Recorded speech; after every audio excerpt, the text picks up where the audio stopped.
That was my part. Again, I started to this. I contacted Jeff Hawkins. I'm like, I don't know if you know anything about Landmark, but what happened with Burning Out, I needed to make sense of where this came from and how it started. Okay, so yeah, I mean, it seems like you're just so concerned about where it came from and how it started. What does that have to? You've produced so many great results in your life, so I don't know why that's. My involvement Jeff Hawkins suggested that I look for PTSD. Yeah, it did not come from Scientology whatsoever. Scientology takes from Buddhism, Landmark takes from Buddhism. It's not even a commonality. That's like two people reading the same book. It was big. It was massive. It was really awesome because there was nobody that had left Landmark that I could talk. One person I could talk with, but she hadn't been at the same level. I mean, you could talk to anybody at Landmark ever. I mean, people that have left, people that are still there, like just make a phone call and get off what you need to say so that you don't have to keep carrying this on. It sounds like you left a little bit ago and you're getting this off your chest. And knock wood, I haven't seen any new things with you. So knock wood, you have everything off your chest and you are really living a very empowered life with a lot of skill sets that a lot of other people don't have. Right. It made it difficult, and I still can't find anybody that's been on staff that's willing to talk. So this opportunity. Okay, I was on staff and I'm willing to talk and whatever happened to you or you think happened, I accept full and total responsibility for and get that they heard what you had to say and your concerns and complaints. They made a difference in their organization and no one else would ever really have this type of a situation again as long as are well aware of what their commitments are and that they're the ones that are committing and no one's, doing anything to you. Really something like down and get really with some context, and I can leave it behind. I just want it's like it's open now. Excellent. Well, I thank you very much. And it's a rule of staff that you don't not say something. Like you don't leave anything unsaid. I mean maybe these are all things that happened well after you left. It sounds like you left in 2002 and I did the form in 2006, so that would make sense. Much for taking all this time to share all this with me and my audience. I know from my own experience, so I can empathize as much as I can here, how difficult it is to talk about, our personal lives and how ugly sometimes those lives can be, and the struggles that we go through. It's not everybody who can step up and share their story with the world. So thank you very much for reaching out to me, for taking the time to do this, because I didn't know you existed until you reached out to me, and I was very happy that you did, because this is a story. This subject matter is a story I've been wanting to tell for a long time, and I wanted somebody who knew what they were talking about. So. Oh, Chris, do the form of the advanced course. You never regret it, and you can get all the well, you'll come up with your own answers, but you'll get some insights that would or get some questions that will you'll have your own insights. Nobody's given you anything really. You have been in the ups and downs of it and can speak intelligently about both ends of that, and I'm glad that. Yeah, and she said only positive things throughout the whole entire thing. And yeah, every company's going to learn from lessons, and it's whether they move forward and are still effective or You're not. willing to do so. Thank you. So I'm playing. If you haven't done the Form of the Advanced course, 2 5-day courses, 915 bucks each before discount. I don't. There's no affiliate link. I'm not selling this thing. I'm not. I'm just commenting back to these videos that seem to take a negative stance on things when there's actually only positivity throughout the whole 3 hours.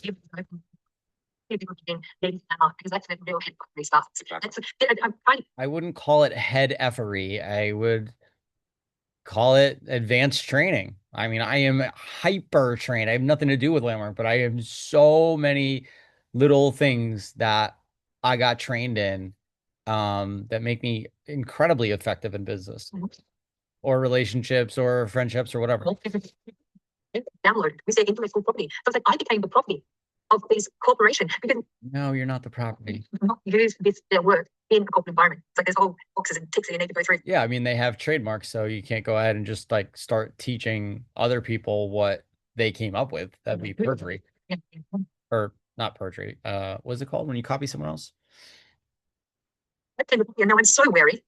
I'm just so cautious. My antenna's out for where somebody wants to take control of me, and it's effective, obviously. I mean, you're left out of the form in the end, and definitely the form. I mean, the answers just gave me more freedom, but to really free think more than I ever have before, because I see these new blind spots that I had that I wasn't aware of. All human beings deal with this. I didn't know that. It makes me that I'm a bit of a loner in how I approach new this whole community things. It's really, really wary with how I participate. So this would explain why. Well, it does, and it's. I don't know. I mean, you gained a skill set to be I don't know if wary is the right word. I mean, that's the right word that you gave, but being I don't know, skeptical or making sure of your commitment before you do it. And yeah, I don't know a ton of other companies that are doing the type of work that Landmark's doing. So like you got what you got and then you chose not to get any more, and that's totally fine. Like And it's really quite something and quite it's not like something bad that you had to leave and figure out like, oh, I need to be more of a tough person to say no to things. Like that's not you got a lot of training and then you found that that training is yours for life and you don't need to go back and do more if you don't want to. horrible, actually, in a way that you've spent money, you've spent years of your time. No, it's not horrible at all. I spent money and I got what I paid for. I spent time and I got value out of that time that I spent. Like I did as a staff member, working for this group, thinking you had this wonderful, awesome experience. You want other people to have the same. No, we're not thinking. We are creating wonderful experiences for ourselves and other people. Gains and knowledge you experienced or got because you think it was so miraculous and amazing. And I'm not even trying. No, I don't think that they were miraculous and amazing. I know that I can create what seems to be like miracles to other people, and I do create amazing things that, yeah, I'm not thinking that I'm doing that. I am. Trying to poo-poo it as it wasn't miraculous and amazing. Your foreign experience, your reaching out to your mother, your father, etc. Those are things that all people have in common that they get that they all can kind of hit on, which is that they have regrets and they need to fix them. But yeah, I mean, people that have done the form of advanced course don't really have much regret, but yeah, I guess you could say most people deal with some sort of regret. You mentioned earlier how corporate or staff doesn't apply or do what the rest of the program is. Complete nonsense. I wonder if maybe I wanted to ask you about this, and I don't mean to be a smartass. I'm actually asking, like, maybe they use it too much. If the only corrective, that measure that this organization has is you. What's you? That whole fundamental. No, it's not you. It's everybody saying me. If everybody points to themselves and saying, where could I make a difference? Where am I responsible? Where am I? It's not blame. Contribution we were just talking about. If everybody were 100% responsible, you'd be like 6 billion% responsible. Well, the extent of their ability to correct somebody, and how much do they really understand people, but more importantly, how much do they really understand 60 billion%. And groups, because groups are not. No, it'd be 600 billion%. And groups are made up of people, but groups have emergent properties. There are things that groups do that are different than what people do. And if you're going to manage groups of people, you got to understand that. That's why we have a subject called sociology. It's a whole different subject from psychology, right? And this is where Scientology breaks down too, because their corporate structure is. Yeah, Landmark's not Scientology, nor is it sociology, nor is it psychology or philosophy or psychiatry. That doesn't work, and I've broken that all down. But it sounds like the foreign guys as a business consultation group seem to have their head really whack on how to actually run a corporation, which is so fascinating to me. That a company has it dialed down of how to run their company. So it's all about personal transformation, but their ability to cohese into something that actually is productive, functioning, useful to the people in the world. Yeah, in the world. That's right. Their own little bubble. Exactly. They are doing that every day. Yes. And that tells you that they really don't have a lock on how people work, and they really don't get. No, they do. Correct. What this is all about. You haven't done it, so you're saying that they don't have a lock on it, and you don't. I don't know. And then she's, why are you it's like you are now seemingly brainwashed that all that work you did wasn't extremely valuable. Because you can't know everything about people and know nothing about groups. But at the same time, if this is. They know a lot about both. All you've got is the people stuff, then you're going to fail at the groups. And this is. No, they do exceptionally well at all of those things. This is their most basic failure, it seems, from what we've been talking about. No, they don't have. They've had failures to perform in the past, and they have transformed themselves to ideally not have that failure to perform in the future. Out here, and here's what unfortunately happens in these groups is then they start facing the real problems of the world. Are you going to talk about these groups, bro? You're not. You don't even know what you're comparing. Suicide, people blowing up, right? This guy. Depression. Yeah. Well-being issues. Exactly. All the. Yeah, if they have staff people that are there to provide well-being checks, I mean, that's like, again, I don't know any company that's taking care of the well-being of their customers. Real world stuff, all the real baggage that people come in with. Finances as well. There was nothing. Yes, people have breakthroughs in all of these areas. In finance, yeah, they're not there to teach you money. And if you wanted that, you could have taken the money course. But it's not a financial organization investment class. After the forum, knew what I didn't know about investing and learned about it. Right. And have made smart financial decisions. Because it's you.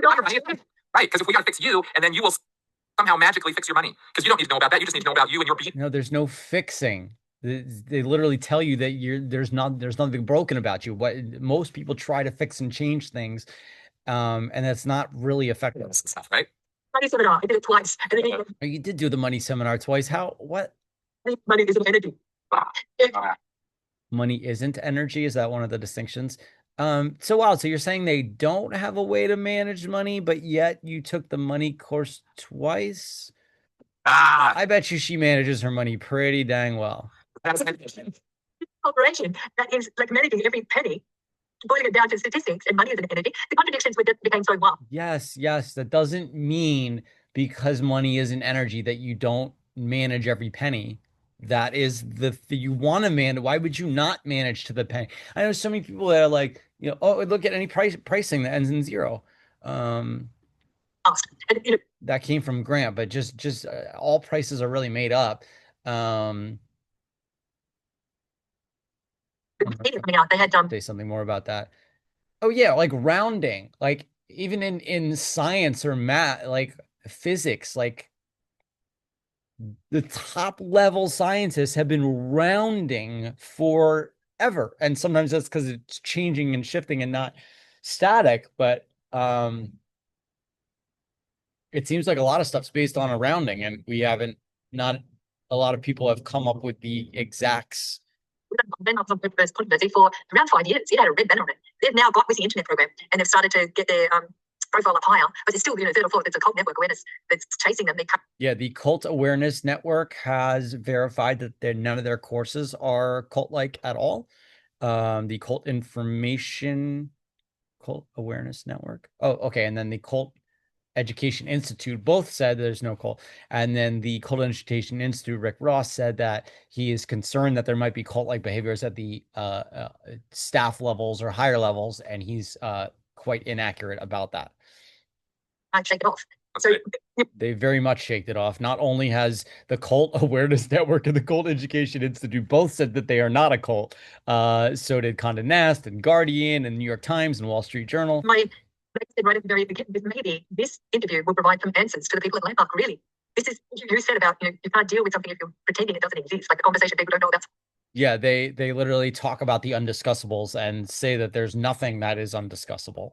Psychology that exists in the So if you are not discussing something, then you are you're not expressing yourself. Like you can't have stuff unless you use your words and tell us what's world and what's not kosher to you, what's not right to you. You're being trained to kind of enroll people and manage people. Like the same thing's happening for them, how I see it, at a larger scale. Yeah, I agree. I know of people that have produced results and become successful, quite celebrities, that don't want anything to do with Landmark. They don't want their name associated. I mean, not really. They just don't like that people call it a cult, and then they're like, oh, I don't even want to get involved in this. And yeah, they're producing great results in their life. Why should they, as a celebrity, be public about their own like work that they've done in their life? Like, you don't see celebrities talking about a specific therapist that they went to. Maybe they say that they've done therapy, but exactly. And these are the reasons we talked about are the reasons why. These are not incorrectable. These are not unmanageable problems. With competent leadership, these things can be done. Yeah, they do have competent leadership, and they have transformed all of these concerns that you have. Hope you're on the best day ever. We'll continue. Last one coming.